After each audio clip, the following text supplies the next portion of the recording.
This is an ethics complaint against Congressman Danilo Ramon S. Fernandez, more popularly known as Dan Fernandez or Attorney Google. If you recall, noon pong nililitis o dinidinig yung tungkol sa mga pogo, kinatawan ko po roon. Nirepresent ko si Miss Catherine Cassandra Leong. At lahat naman po tayo saksi sa ginawang paglabag sa mga karapatan ni Miss Cassie Leong. Specifically, not only the deprivation of the right to counsel, but physically, this was unprecedented in legislative history in this country. Nahaharangin mo yung abogado at hindi mo palalapitin sa kanyang kliyente during a legislative hearing. Paano kang gagawa ng batas kung ikaw ay walang alam sa batas? Pwede naman pong basahin ang mga desisyon. Tama naman, to an extent, si Congressman Fernandez, pwede kang mag-google. At mag-google mo yung mga kaso. At kung meron kang hindi naintindihan sa kaso, meron ka namang legal staff siguro. O itanong mo sa kapwa mo, congressman na abogado, ano bang ibig sabihin ito? Magandang umaga po sa inyo and thank you for coming. Actually, the reason why I held this press con ay para ipahayag po na ngayong umaga, and I would like to request my aide, si Mr. Bong Teves, na ibigay sa akin yung kopya noong complaint. Bong? Ngayon, yan si Bong. Dalawa po kasi ang issue ngayong araw na ito eh. This is a verified complaint. A copy is right now on its way to the House of Representatives. This is an ethics complaint against Congressman Danilo Ramon S. Fernandez, more popularly known as Dan Fernandez or Attorney Google. Anyway, this is for certain conduct unbecoming of a member of parliament, unparliamentary conduct, which were committed during the hearings of the Quadcom. I will just give you the general details anyway. I will be leaving this copy for you, and those who wish for soft copies, I will viber to you later immediately a soft copy. If you recall, noon pong nililitis o dinidinig yung tungkol sa mga pogo, kinatawan ko po roon. Nirepresent ko si Miss Catherine Cassandra Leong. At lahat naman po tayo saksi sa ginawang paglabag sa mga karapatan ni Miss Cassie Leong. Specifically, not only the deprivation of the right to counsel, but physically, this was unprecedented in legislative history in this country. Nahaharangin mo yung abogado at hindi mo palalapitin sa kanyang kliyente during a legislative hearing. Sapagkat ang karapatan na magkaroon ng abogado upang makipagsangguni ang isang testigo sa legislative hearing ay ginagarantiya ng walang iba kundi ng ating saligang batas. Number 2, pagwawarning sa abogado na huwag bigyan ng payo ang kanyang kliyente.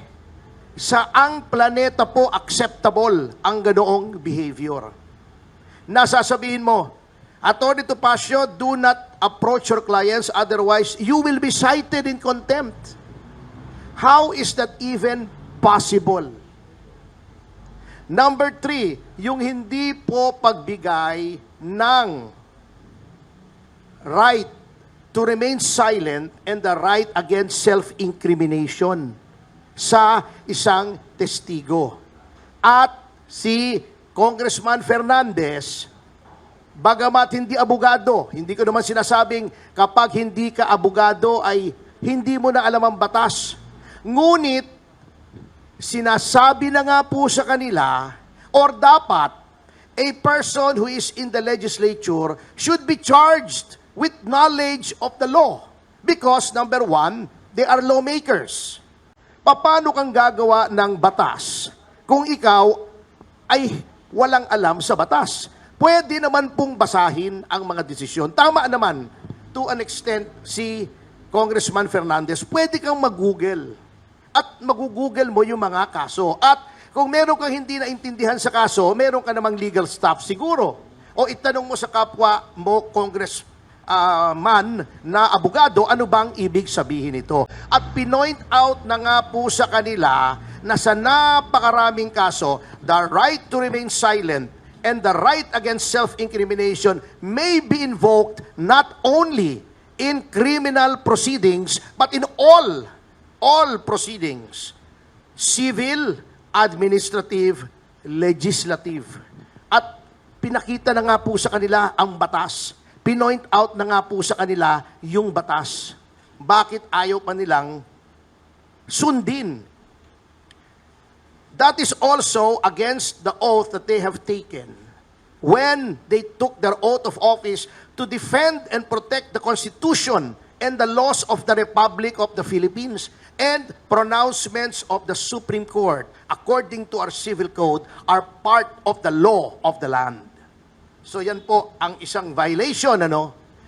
Number two, yun pong the right of a witness to be treated with dignity and with respect. Kapag ikaw ay tinatawag, na violate po yan. Binabastos po nila ang mga witnesses, not only my client. But of course, I have no right to complain on behalf of the other witnesses who are also represented by counsel. Yun po. Number three, yung pronouncements, very unparliamentary. Alam niyo po, in all parliaments in the entire civilized world, meron pong language na tinatawag nila unparliamentary. Di ba? Ayaw na ayaw nila si Pangulong Duterte. Sinabi nila, do not use offensive words. Pero bakit sila? Tatawagin nilang pathological liar, puro ka pa cute, puro ganon. Tatakutin mo pa.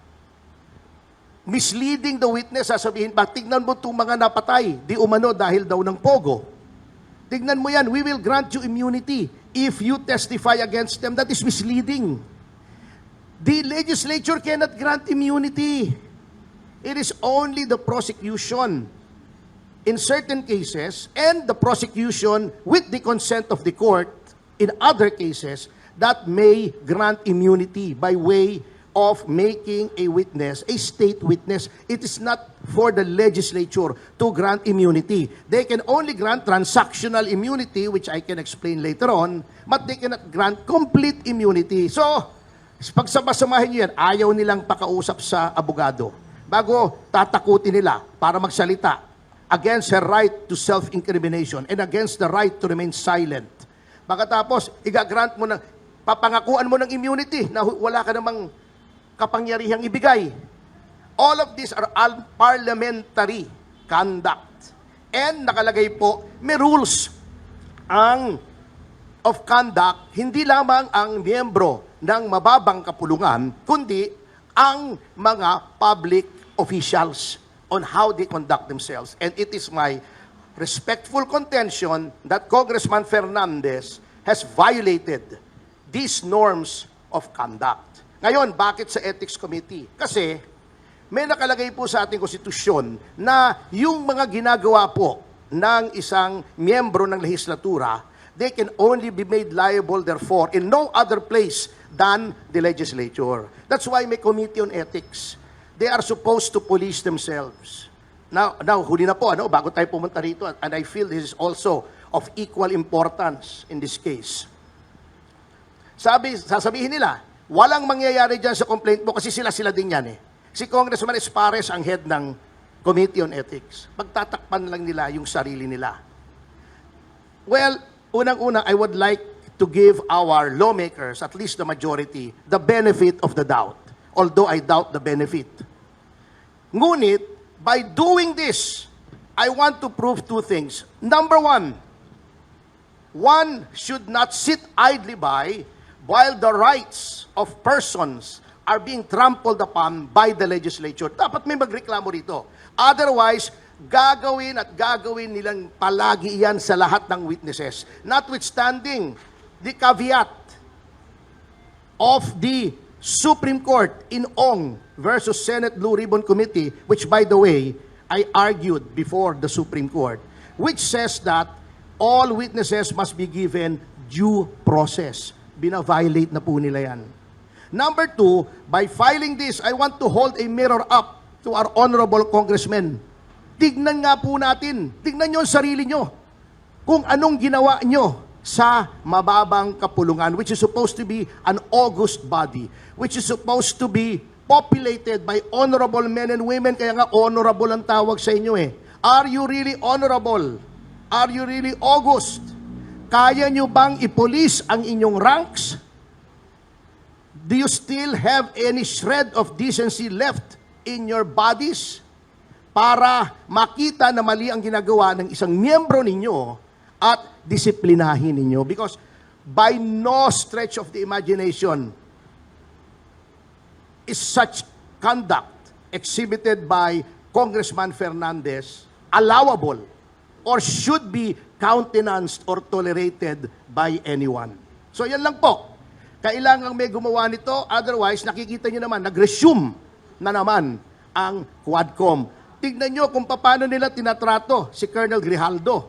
Binabambuzel, ini-intimidate, binabrowbeat, binubuli dahil natatakot sila doon sa affidavit ni Colonel Grijaldo. Kasi hindi naman po habang buhay nakakulong si Colonel Grijaldo.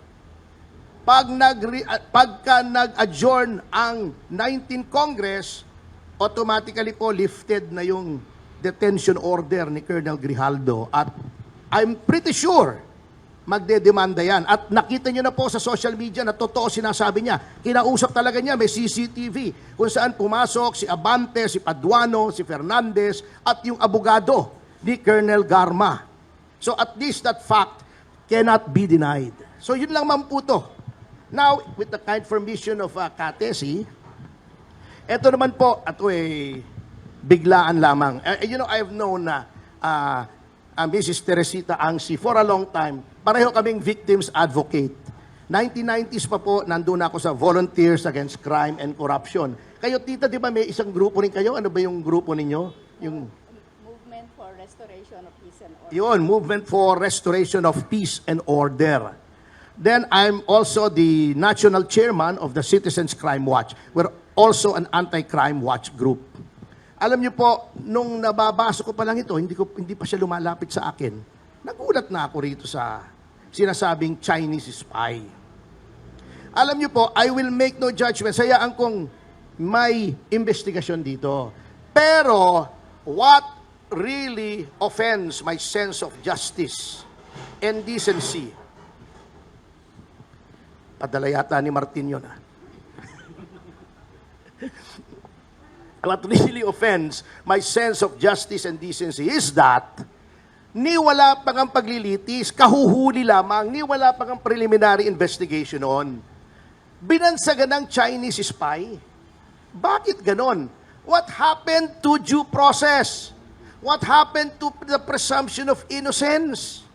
What happened to the right to fair trial? Pinrejudice nyo na yung utak ng mga tao.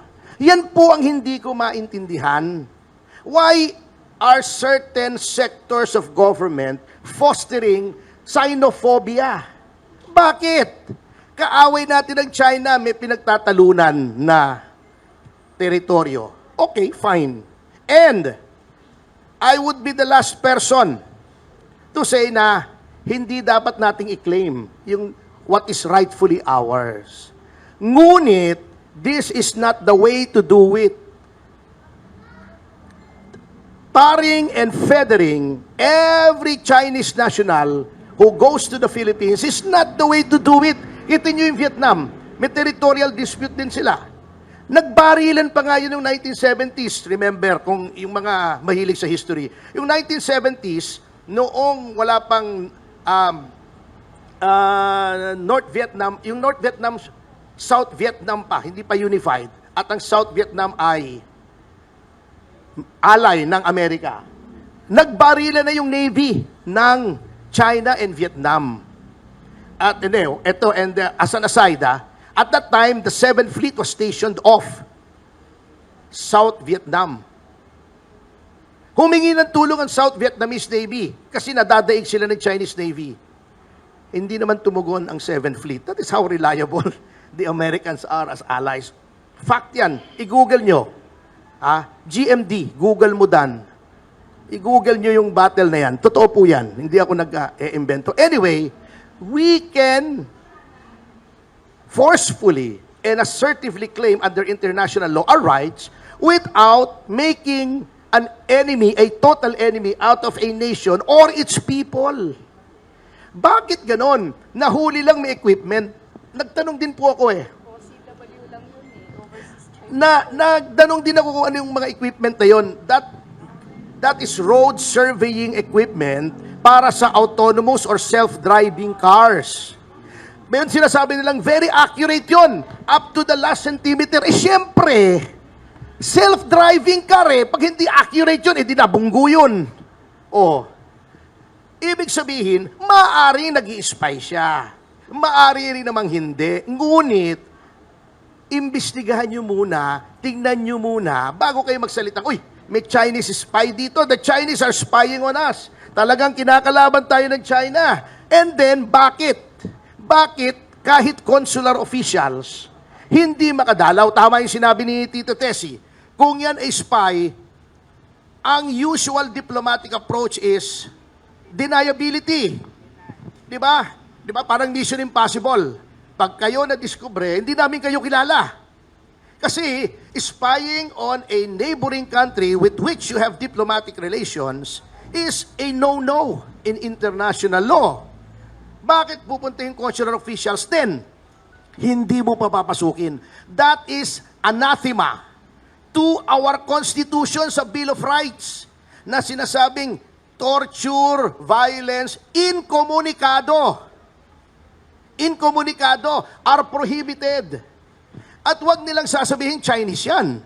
Because in the same way that our laws are applicable to those who visit or who sojourn to the Philippines, ganon din po applicable ang mga karapatan ng mga taong yon. Hindi lang po citizen ang may right. Basta nasa Pilipinas ka, yung konstitusyon, yung mga rights under the Constitution are applicable to you even if you're just a tourist or you have a working visa or you are a resident or kahit nga illegal alien ka, may rights ka pa rin bakit bina-violate yung Constitution? You know, that's the same thing that happened. Yung Believe It 19, if you recall, noon si De Lima. May tinanggal na mga bilanggo sa Believe It, nilipat sa NBI, ayaw pakausap sa pamilya kahit sa abogado. That's why we filed a petition for writ of amparo sa Court of Appeals and we were granted that because of the constitutional provision against incommunicado detention. That is the reason why tinutulungan ko po ito. Kaso nyo, yung mga ulalo dyan sa gobyerno, kapag tumutulong ka o nagsabi ka ng pabor na in favor of anything about the Chinese, abay, makapili ka na. Kung may red tagging, may makapili tagging ngayon Yung mga komentarista nagsasabing, wag naman ganyan, ugnayan tayo sa China to resolve the issue peacefully, hindi makapili ka.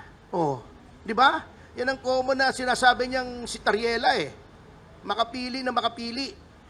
This is not the way to do it, especially if you are dealing with China, who is an economic superpower, and you are backed by an ally that is not reliable. Mag-iiba na po ang timpla niyan. Bakit ganun pa rin ang ating timpla pagdating sa China?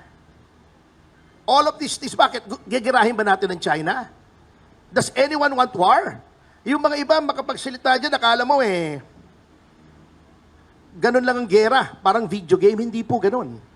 In a war, everyone loses immediately from day one, talo ng lahat. Why are we doing this? Why are we violating the rights of these people? Yan lamang naman po. I am a lawyer and therefore I'm an officer of the court. I have sworn to defend the rights of everyone. Everyone who is within, anyone who is within Philippine jurisdiction are subjected to certain rights. And as a lawyer, it is my bounden duty to defend that, whether she is someone who is hailed or summoned in the halls of Congress, or someone who is from China, not even my countryman, but who was arrested here. Kailangang ipagtanggol ko po yun. That's the only reason why I said yes immediately to Tita Tessie. Maraming salamat po. All right.